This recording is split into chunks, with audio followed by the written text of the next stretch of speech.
मिस्र की एक आबाद नगरी जो वहां के पहले बादशाह फिरौन की सल्तनत थी।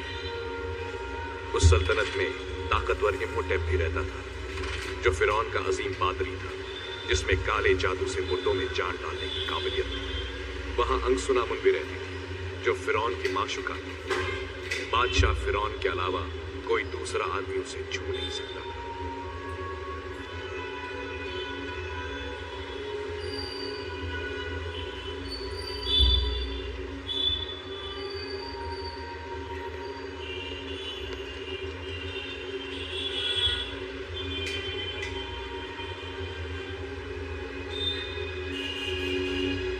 लेकिन इम्होटेप और अंगसुनामुन अपने प्यार के खातिर अपनी जान दांव पर लगाने के लिए तैयार थे।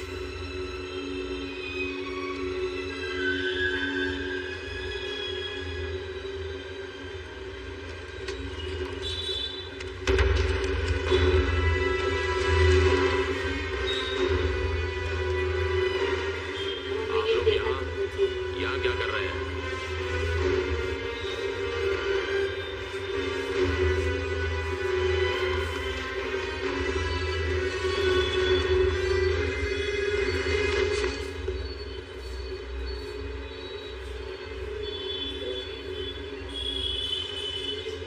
किसने छुआ है तुम्हारे बदन को?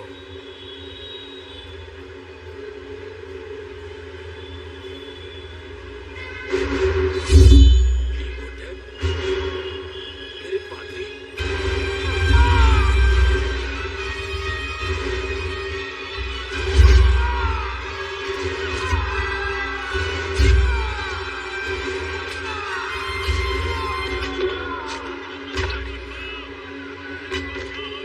बादशाह के मुहाफिज। वो तुम्हें खत्म कर देंगे। जाओ यहाँ से।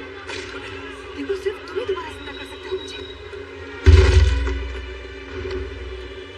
मैं तुम्हें छोड़ के नहीं जा सकता। हट जाओ यहाँ से, छोड़ दो मुझे। तुम जिंदा रहोगी। मैं तुम्हें दोबारा जिंदा करूंगा। मैं तुम्हें दोबारा जिंदा करूंगा। अब मेरा शरीर किसी बादशाह का गुलाम नहीं है।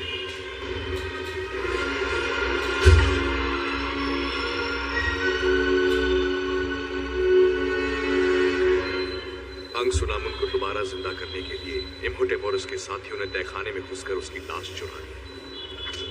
उसकी लाश को लेकर वो रेगिस्तान की गहराइयों में बसे एक नगरी में पहुंचे, जिसका नाम था हमुनाफ, जिसे मुर्दों की नगरी कहा जाता था, जहां सदियों से सल्तनत के शहजादों को दफनाया जाता था और जहां मिस्र का खजाना रखा जाता था।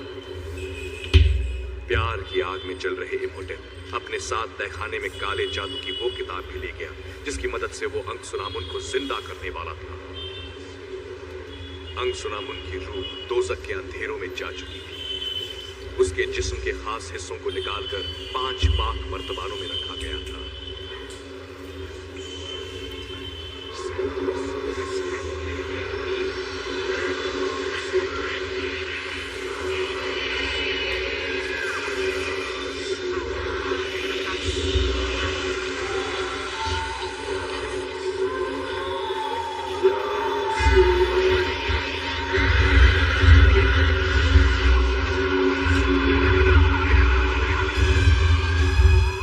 अंगसुनामुन की रूह नर्क के अंधेरों से लौट आ ही रही थी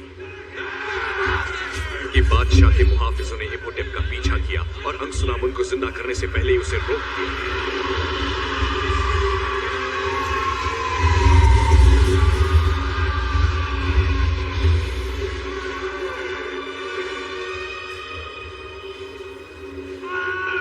इम्होटेप के सभी साथियों को ताबूतों में जिंदा दफना दिया गया।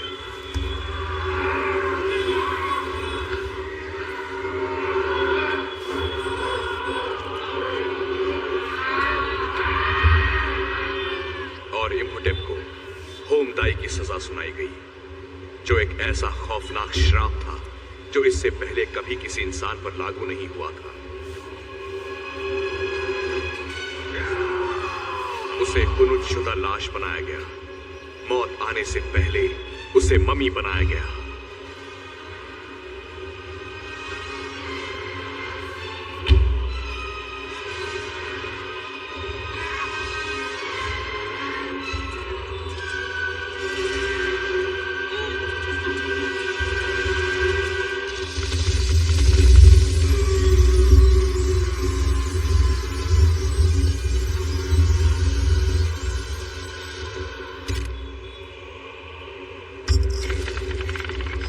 पत्थर की इस अनोखी ताबूत के अंदर उसे सदियों तक बंद रहना था।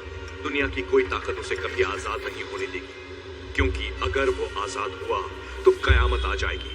वो इंसानियत पर कहर बनकर टूटेगा, महामारी की तरह, जिसमें सदियों की बेमिसाल ताकत होगी, जो पूरे रेगिस्तान को अपने अंदर समा सकेगा, जो अमर होगा और जिस पर फतेह हासिल करना नामुमकिन होगा।